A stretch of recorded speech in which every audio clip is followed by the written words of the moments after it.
Vamos a dar comienzo al webinar. Se van a ir incorporando algunas personas más, veo. Se están incorporando de última hora. Buenos días a todos. Eh, pues si os parece, arrancamos. ¿Ya estáis todos ahí? Quería simplemente por chequear. Miguel Ángel, María, Javier, buenos días. ¿Estáis? Buenos Hola, días. buenos Sí, días. bueno, Bien, bueno, perfecto. Estamos todos. Pues vamos a comenzar. Buenos días a todos los asistentes. Bienvenidos. Soy Pepe Corral de Mr. Houston. Voy a ejercer como conductor en este webinar sobre ciberseguridad y legalidad en el trabajo, en el teletrabajo. Antes de nada, por supuesto, desear que estéis todos bien, vosotros, vuestras familias y compañeros, que la salud es lo primero. Esto es algo que decimos todos, lo damos por asumido y lo decimos con frecuencia y esta pandemia lo que ha evidenciado es que hasta qué punto lo es, ¿no? Es lo primero, desafortunadamente. Entonces, vamos a ver, por cierto, para todos los asistentes que no conozcan esta herramienta, os doy un par de pautas si queréis realizar preguntas. Hay un signo de chat a la derecha y bueno, pues ahí podéis meter vuestras preguntas y en la medida de lo posible, vamos a ver cómo vamos de tiempo, intentaremos responder tras la finalización del panel. De igual manera, si tuvierais algún problema técnico y no pudierais escuchar bien o cualquier otra inconveniencia, tenéis el icono de la mano que os va a servir para que os podamos dar asistencia. Aunque también podéis escribir directamente en el chat la palabra problema e intentaremos ayudaros. La duración de este panel va a ser aproximadamente unos 30 minutos, quizá algo justo el tiempo para la extensa temática que pretendemos tratar, por lo que vamos a intentar abarcar la mayor cantidad de temas posibles y dar la mayor cantidad de información posible sobre muchos aspectos, aunque no nos va a dar tiempo a profundizar en ninguno de ellos, pero vamos a dar una visión general para tener una idea de todo bastante general y espero bastante útil. Eh, la declaración del estado de alarma y el confinamiento de la población lo que ha generado y genera es una gran dependencia de la tecnología, que de repente ha pasado a jugar un papel todavía más relevante si no lo era ya, ¿no? Y ahora de repente lo que se ha puesto de manifiesto es que la transformación digital de la que muchos han oído hablar durante mucho tiempo ya es una cuestión ineludible. Si se pretende, desde luego, seguir en un tablero de juego para los próximos años. Con esta, y valga la palabra, tecnologización general, en muchos casos a marchas forzadas, y con los trabajadores en sus casas, pues se generan muchas cuestiones. En el ámbito de la información, de las tecnologías de la información, se disparan los casos de ataque, básicamente porque se ponen de manifiesto las grandes vulnerabilidades con las que no teníamos contado de repente tener, ¿no? Y a las cuales nos debemos enfrentar. No, sin querer plantear un escenario alarmista, hay que tener en cuenta, por ejemplo, que la CEPIME, la Confederación Española de Pequeña y Mediana Empresa, pues estima que una empresa que es atacada tarda una media de unos 6 meses en cerrar, ¿no? Y en dejar de cerrar su actividad. Pero también por lo inédito de esta situación surgen muchas cuestiones en la relación empleado y empresa y muchas cuestiones que necesitan aclaración. Eh, ¿Puede el empresario controlar el tiempo o la eficiencia del trabajo en una situación de teletrabajo? ¿Se debe cumplir un horario si la situación familiar nos lo permite o no nos lo permite? Bueno, bien, de estas y de otras muchas cuestiones pretendemos hablar con excelentes profesionales de dos empresas que son las organizadoras de este webinar y que llevan ya un tiempo ambas empresas de la mano y funcionando en diferentes asuntos. Dos empresas con dos sectores muy diferentes, FinRec 360, un despacho de abogados, Mr. Houston, una empresa tecnológica, pero que tienen proyectos y clientes en común. La razón de esta afinidad pues no es otra que la complementariedad y el estrechamiento que se está produciendo entre tecnología y legislación. FinRec 360 se ha consolidado tras 4 años de andadura como un despacho de referencia en el sector financiero y es la primera firma española dedicada en exclusiva al asesoramiento regulatorio financiero. Cuenta entre sus clientes con algunas de las entidades financieras más importantes del país. a, a esta cartera de servicios se han añadido últimamente áreas como nuevas tecnologías, la protección de datos o la fiscalidad para el sector financiero y la banca privada. Mr. Houston es el socio tecnológico desde el año 2000 de sus empresas, de multitud de empresas. Un largo recorrido en áreas como la ciberseguridad, la transformación digital y el desarrollo de software. Eh, y desde hace ya algún tiempo también hemos creado un magnífico departamento de inteligencia artificial en el que pues estamos desarrollando todo ese increíble, ignoto campo de la inteligencia artificial que tanto interés genera. Bueno, vamos a presentar a los ponentes. ¿Qué tal? Espero que estéis todos bien. María, socia de FinRec y experta en protección de datos. Hola María, ¿cómo estás? Hola, buenos días, ¿qué tal? Hola a Buenos días. todos. Contamos con Javier Aparicio, socio de FinRec y igualmente experto en protección de datos. Buenos días, Javier, ¿cómo estás? ¿Qué tal? ¿Qué tal? Buenos días a todos y gracias por estar aquí. Y por último contamos con Miguel Hernández, que es experto en ciberseguridad en Mr. Houston. Miguel, buenos días, ¿cómo estás? Buenos días a todos y gracias por estar aquí. Bueno, gracias a los tres por asistir. Es un placer contar con vosotros para iluminar los puntos oscuros y de desconocimiento míos, por supuesto, y de la audiencia. Y bueno, vamos a arrancar con esto último que estaba en la introducción diciendo, ¿no? El tema de la perspectiva laboral, la cuestión del teletrabajo, ¿no? Entre la vinculación empresario-empleado, ¿no? Aquí quizá para Javier o para María, ¿qué implicaciones tiene desde la perspectiva laboral el hecho de que los empleados teletrabajen desde su casa en una situación como en la que estamos, ¿no? En una situación de pandemia? Sí, pues me lanzo yo al ruedo. A ver, la pandemia nos ha cambiado a todos la vida de una manera brutal. Y los que tenemos la suerte de poder teletrabajar, pues nos ha producido pues un cambio también brutal, esencial, sustancial en las condiciones de trabajo. Ya no podemos ir a la empresa, no podemos ir a nuestra oficina o lo que sea, y hemos instalado nuestro puesto de trabajo en casa, ¿no? Entonces, este concepto del cambio sustancial en las condiciones de trabajo es algo que regula el Estatuto de los Trabajadores, que precisamente considera que la empresa no puede cambiar sustancialmente las condiciones de trabajo sin contar con la voluntad del trabajador o trabajadores afectados y que si lo hace sin contar con ellos, eso podría llegar a equivaler a un despido improcedente. O sea que la situación es enormemente grave desde el punto de vista laboral. No quiero decir que estemos en una situación de un cambio sustancial de los que regula el Estatuto de los Trabajadores, el artículo 41, sino que estamos en un escenario semejante desde el punto de vista material. Lo que sí que sucede es que al final, pues esto no lo ha aceptado nadie, o lo hemos tenido que aceptar todos a la fuerza, no ha sido voluntario. La empresa pues se ha visto en la necesidad de poder continuar con su actividad como puede mediante el teletrabajo y prácticamente improvisando, y los empleados pues exactamente igual, improvisando y como han podido pues han instalado un puesto de trabajo en su casa, han tenido exactamente igual que utilizar medios propios de su casa, su línea telefónica, su wifi, incluso a lo mejor su teléfono, su ordenador, su impresora, etcétera, para facilitar o poder continuar con el trabajo y mantener pues el ingreso de dinero en su casa, que es lo vital después de la salud. La conexión inalámbrica y la instalación de un puesto de trabajo invade su domicilio, le resta espacio y de repente pues en el salón está puesto el ordenador, está puesto el no sé cuántos y todo el mundo pues tiene que compartir esa situación. La relación con la empresa, con sus jefes y compañeros se ha estresado a lo bruto porque el tiempo es lentísimo en casa. Y esto que da lugar pues a que de repente, pues cuando mandas un correo electrónico, estás pendiente de ver si te contestan y no contesta, pues es que no está trabajando. ¿Dónde se ha metido este, no? Todo es de repente hiperintenso y brutal y esto genera pues una especie como de control de unos a otros también intensificado que en el fondo invade nuestra publicidad, nuestra privacidad, nuestra intimidad.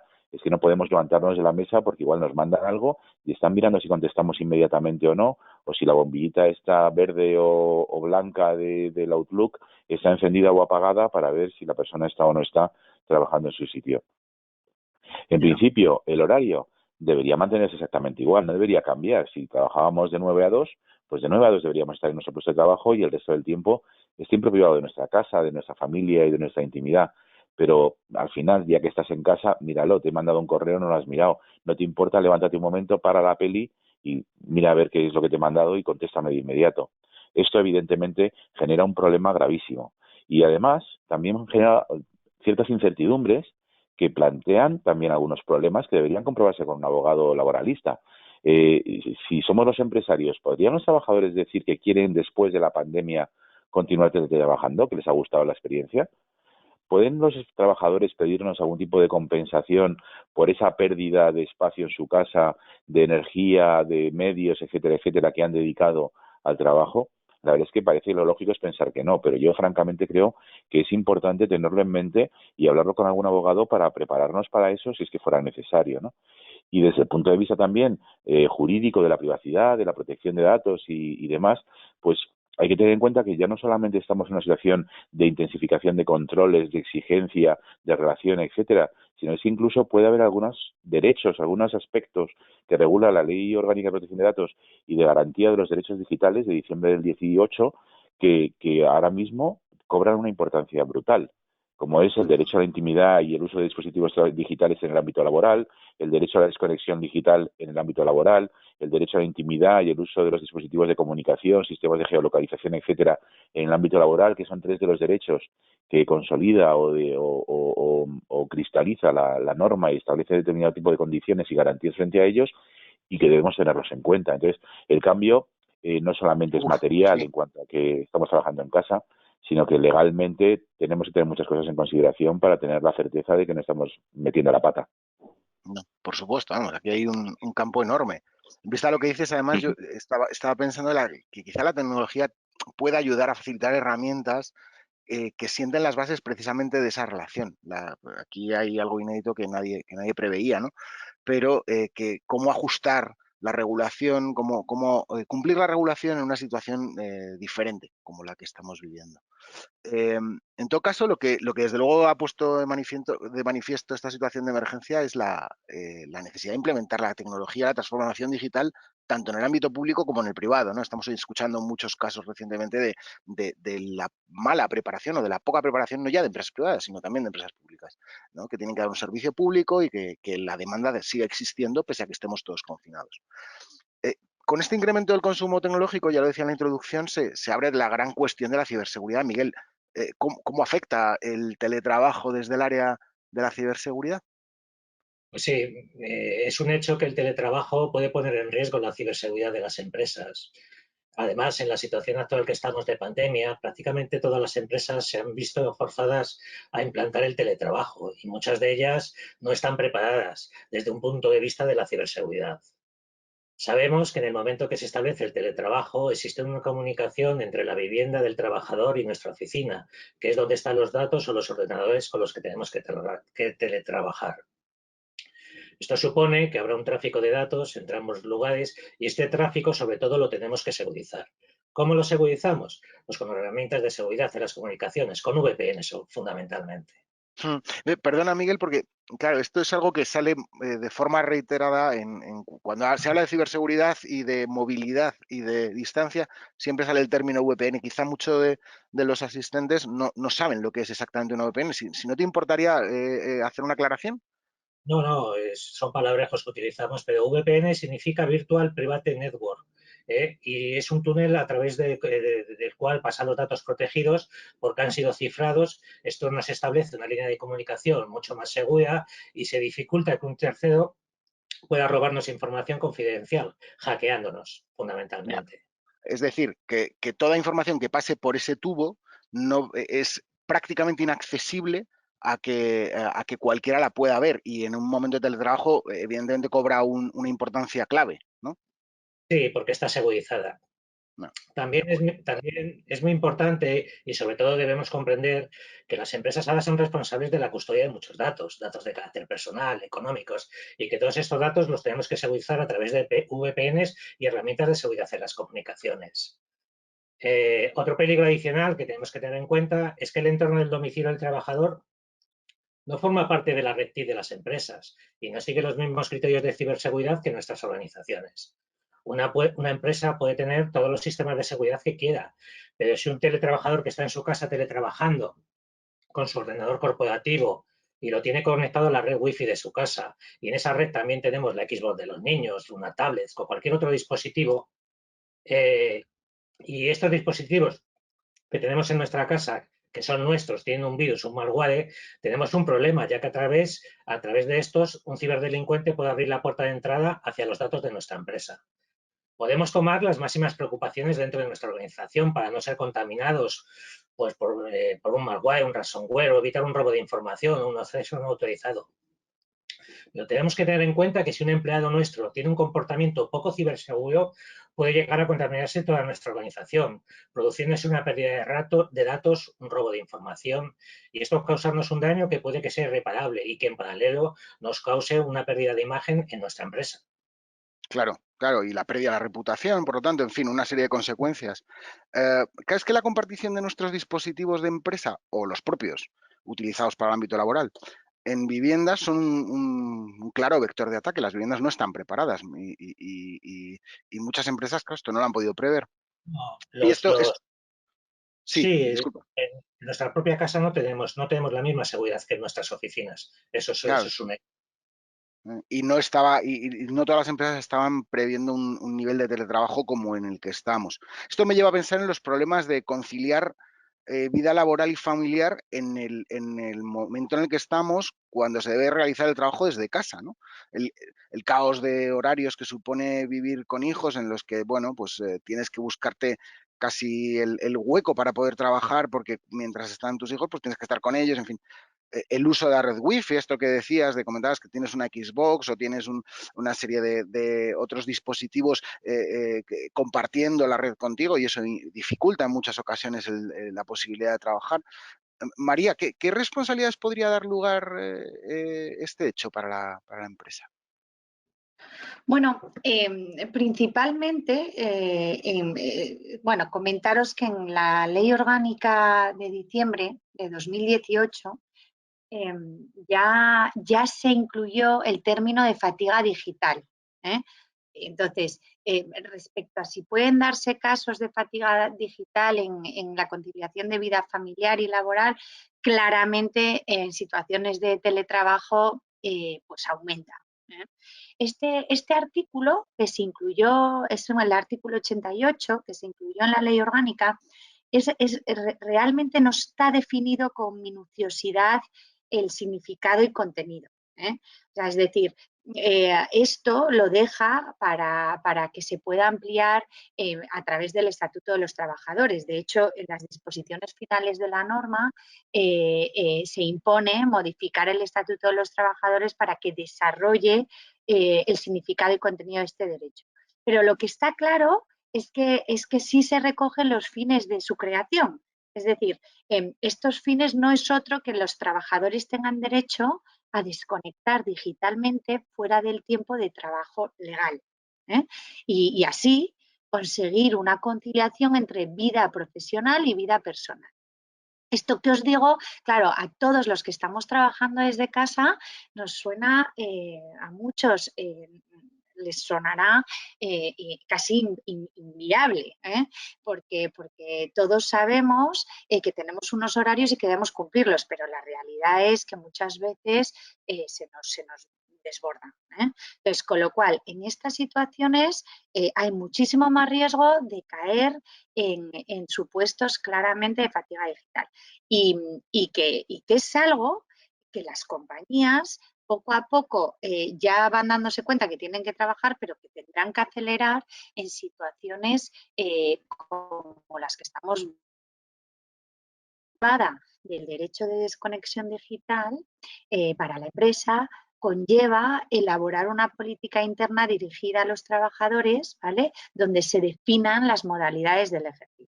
Ahora bien, esto no es nada fácil de implementar. Quiero decir, necesitamos contar con los representantes de los trabajadores y probablemente nos vayamos a situaciones en las que todas estas modalidades vengan a través de convenios colectivos. Y luego es muy importante personalizar a cada realidad empresarial. Es decir, no soy nada partidaria de establecer modalidades genéricas que en unas compañías sí puedan funcionar y en otras no. Y lo mismo, hay en trabajadores que determinadas medidas sí podrán funcionar o no. Aquí yo creo que lo que tenemos que hacer también es mirar a otros países, como es el caso de Francia, en el que esto está mucho más embebido en las compañías. Y a lo mejor no dejar a lo que se nos ocurra de estas medidas, porque hay países que nos pueden dar muchas pistas y muchas luces de las medidas que ellos han ido implantando. Pero en cualquier caso, como todo, y más en el tema de ciberseguridad, la concienciación de los empleados es fundamental. Es decir, si un gerente o un jefe tiene claro que a las 7 de la tarde no puede montar reuniones, pues probablemente los empleados conseguirán mucho más.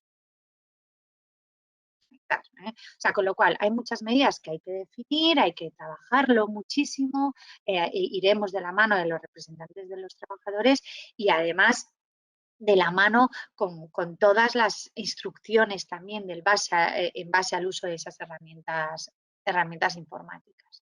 Y luego me gustaría, por último, una consideración final, que aunque esta obligación la ha desarrollado una norma de protección de datos, ¿vale? Porque está claro que algunas de las consecuencias derivadas afectan claramente a esta materia, como pueden ser las obligaciones de información, de minimización, de privacidades del diseño.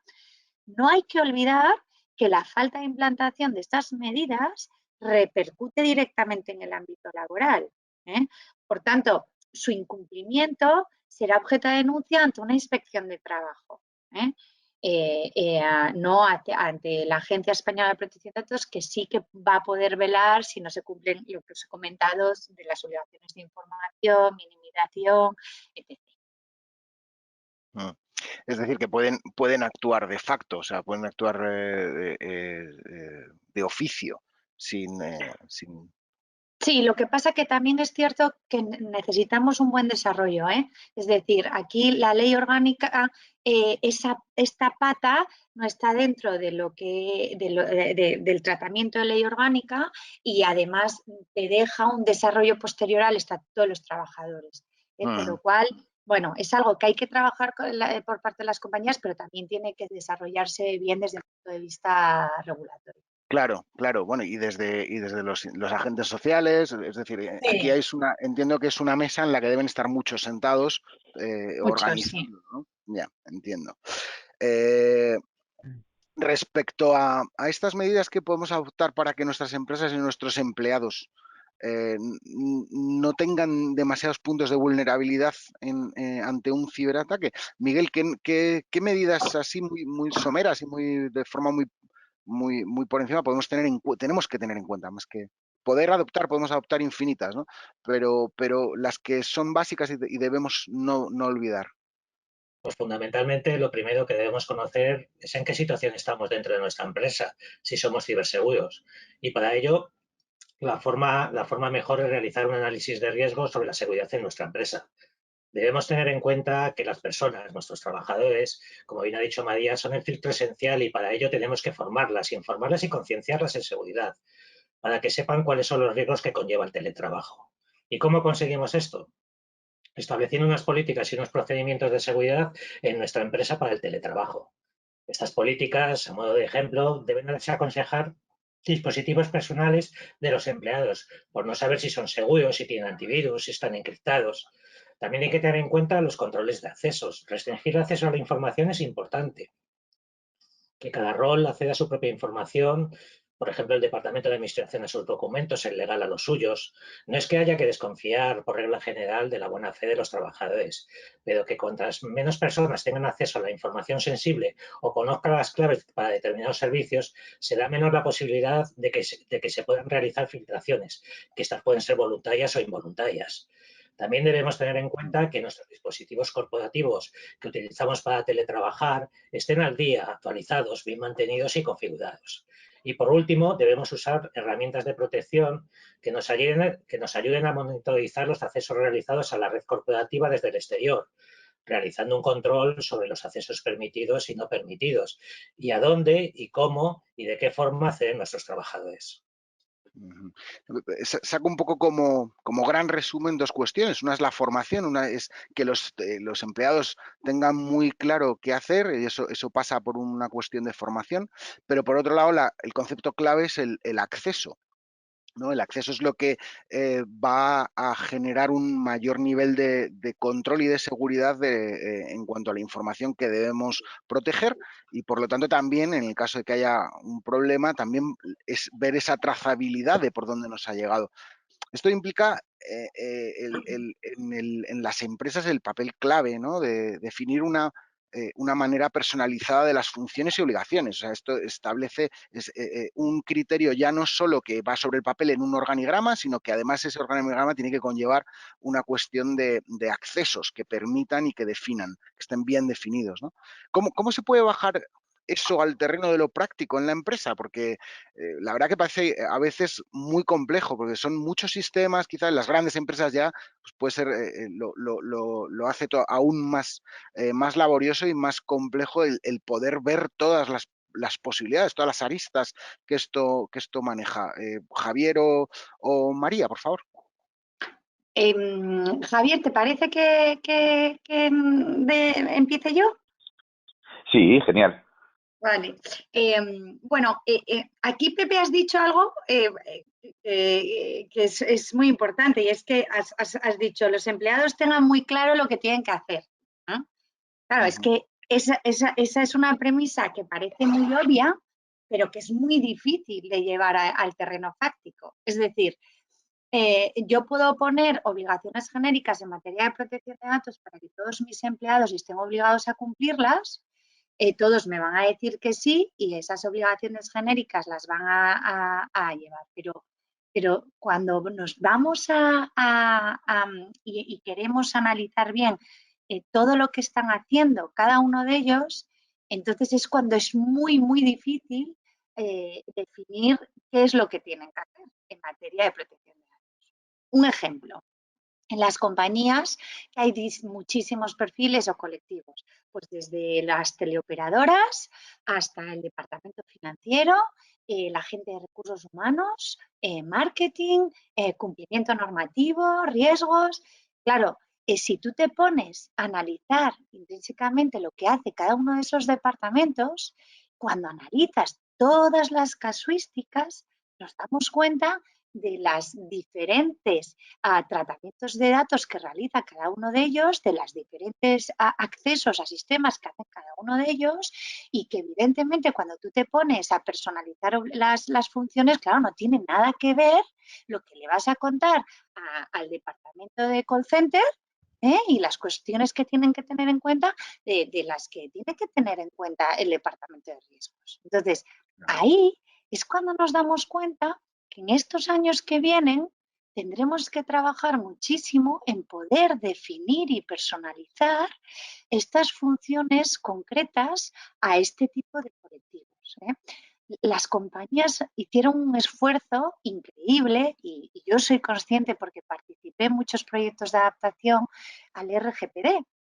Por tanto, muchas compañías han hecho un esfuerzo de recursos económicos y todas, una inmensa mayoría, me atrevería a decir que hicieron muy buen trabajo y yo creo que con carácter general las grandes compañías en España tienen un buen nivel de adaptación.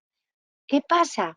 Que ahora estos años y sobre todo ligado a temas de movilidad y ciberseguridad, tenemos que ir un paso más allá. Y es algo que hay que trabajar en general en todas las compañías, ¿vale?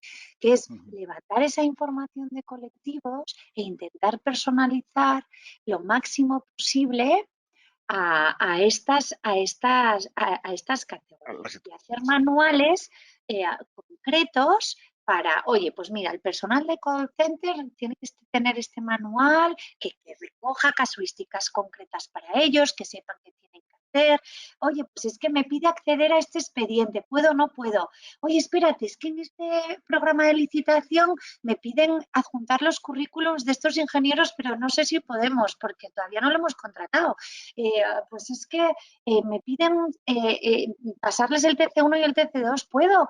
Bueno, pues al final es un trabajo que poco a poco tendrán que ir pensando las compañías en ir abordando, porque eso estamos viendo y la concienciación de todos los empleados está siendo clave. Y cualquier experto abogado en esto o cualquier experto en ciber os puede decir que la prevención con los empleados es clave Sí, para sí. cualquier Sobre tipo de... todo, sí, sobre todo porque hay un alto porcentaje de brechas que vienen precisamente por descuidos, vienen por, no es una cuestión de mala fe, pero sí es una cuestión de desconocimiento que generan un problema. Claro, Y pero esto le puede pasar desde el puesto más recién incluido hasta el junior que se acaba de introducir en una empresa, hasta el CEO, ¿no? Le puede pasar a cualquiera, claro. ¿no? Sí, pero muchas veces también hay falta de definición. Es decir, a muchas compañías también hay, dicen, obligaciones genéricas de protección de datos, pero no se definen. Y Mm, eso, ojo, porque si mañana pasara algo, al final, desde el punto de vista laboral, hay que definir muy bien las cosas también, si luego queremos claro. realizar o ejercitar acciones disciplinarias. No sé, Mm. Javier, ¿tú qué opinas de esto? Javier, no sé si nos está escuchando, no sé si se ha No ido, a ver, sé si lo déjame hemos ver. perdido, Estoy, pero estoy, bueno, estoy aquí, perdonad. Que se había puesto el mute y me había olvidado. Eh, Ah, vale. eh, cosas de la tecnología. Sí, no, lo que estaba comentando, intentaba comentar en el mute, es que lo que es clave en toda esta situación es tener en cuenta que todos los procesos que se desarrollen dentro de la empresa tendrán siempre que tender a garantizar las libertades de los empleados. Y esas libertades se basan en dos aspectos, que es el derecho a la información, es decir, la transparencia, el que el empleado sepa exactamente cuáles son sus condiciones de trabajo, las condiciones de tratamiento de sus datos, cómo va a acceder la empresa, etcétera, etcétera. Y por otra parte, el segundo aspecto, que es muy importante también, es el que se llama el derecho de opción, es decir, la capacidad del empleado de decidir acerca de ese tipo de tratamientos. Evidentemente, los tratamientos son esenciales para poder cumplir con el contrato de trabajo. Y, en definitiva, esa opción está muy limitada, pero lo que no puede hacer la empresa es, aprovechando que tengo los datos para poder ejecutar el contrato de trabajo, voy mucho más allá y controlo por encima de lo que me permite el contrato de trabajo, de lo que entendería la autoridad laboral o un juez de lo laboral. Y entonces, ahí es donde está la clave de las políticas que son esenciales para aprobarse en este momento, que tenga todo el mundo muy claro cuál es el escenario y los límites en los que están. El trabajador, cuáles son sus derechos, y la empresa, cuáles son sus límites. Los directores de las empresas, cuando llevan a cabo los controles y la exigencia de calidad y se apoyan en pruebas obtenidas digitalmente por medio de los aparatos electrónicos, que son el único contacto que tienen a partir de este momento con los empleados, tienen que saber que esas pruebas no pueden utilizarlas en cualquier condición y para cualquier propósito y sin límite, sino tienen que conocer cuáles son sus límites para tener la seguridad de que cuando llevan a cabo sus funciones como directores del trabajo de sus empleados, lo hagan con la certeza de que están haciéndolo correctamente y no infringiendo la normativa vigente. Uh-huh. Acabas de dar para mí la base de lo que decía en la introducción, la línea tan fina que hay entre el trabajo de abogados y el trabajo de departamentos técnicos o de tecnólogos o de empresas externas Efectivamente. de tecnología. O sea, es una obviedad. ¿Por qué? Porque al final lo acabas de decir. Sí, podemos implementar muchas medidas técnicas que nos ayuden a lograr lo que queremos desde una base y podemos hacer un plan y una política en el cual estemos basándonos en la ley y, por lo tanto, marcando un espíritu como es el derecho del trabajador a la protección de sus datos, etc, etc. Si luego eso lo llevamos a un aspecto técnico que no está teniendo en cuenta la parte legal, entonces estamos incumpliendo la normativa por mucha herramienta que tengamos que nos permita hacer determinadas cosas y, por lo tanto, estamos poniendo a la empresa en un problema.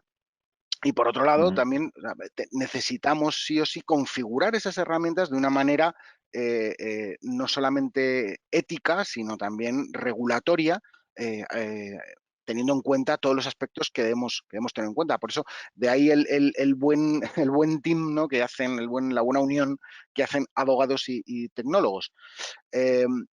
Respecto a la parte tecnológica, sí que me gustaría, en este mundo de la protección de datos, también, Miguel, si nos puedes tirar las recomendaciones imprescindibles que nos marca, que nos han venido dadas a partir de la RGPD. Pues está claro que sin la tecnología no puede existir protección.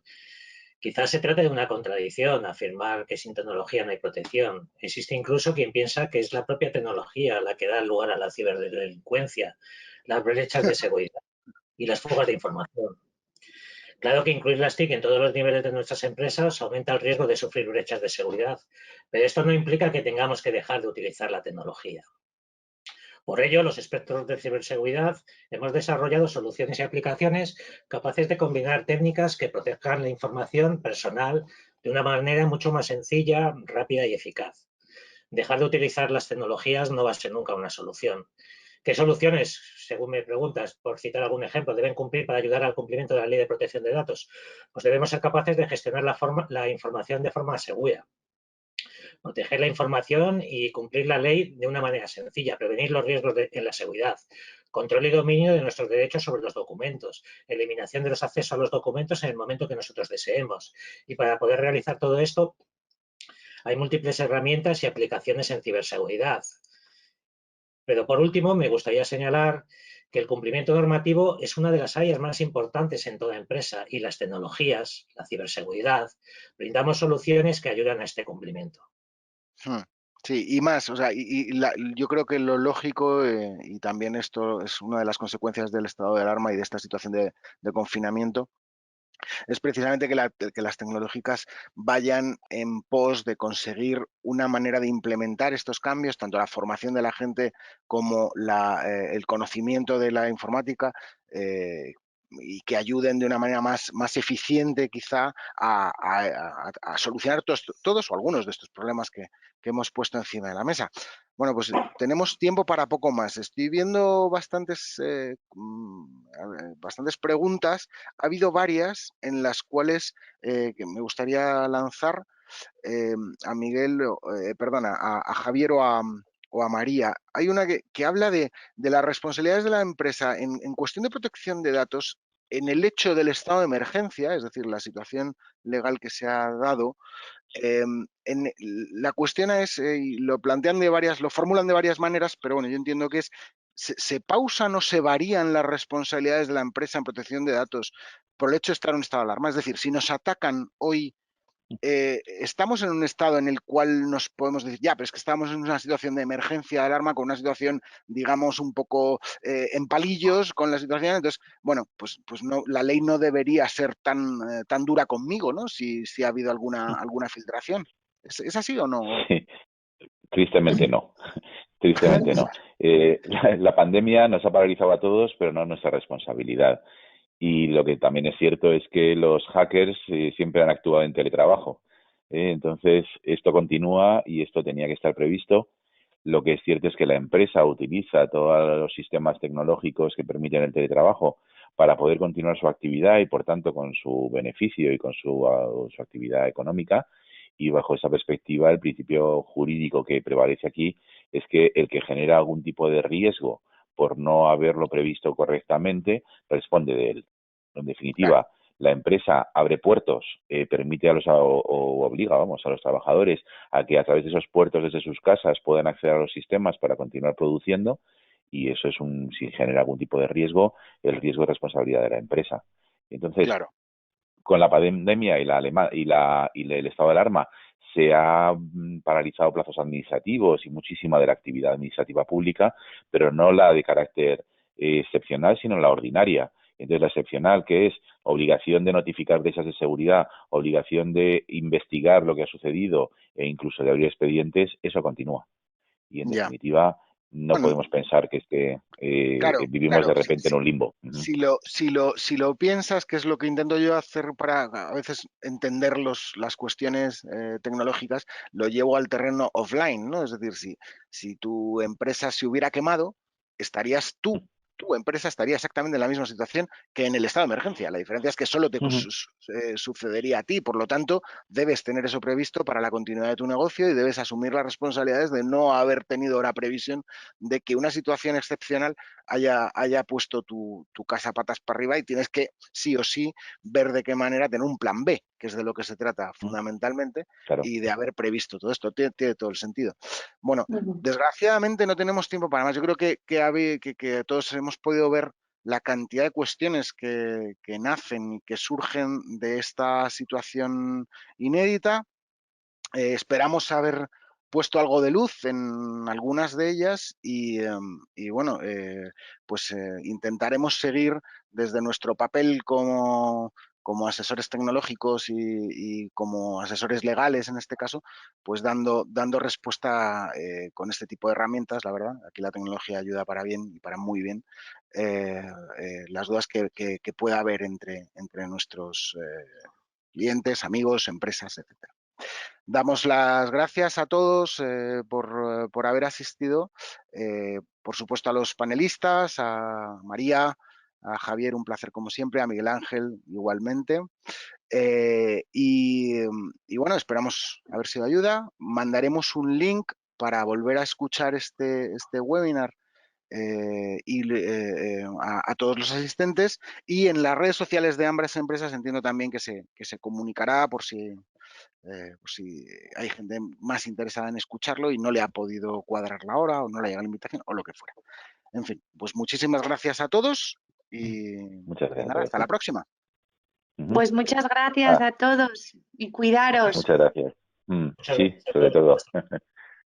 Un saludo. Hasta luego. Adiós. Adiós. Hasta luego, chao.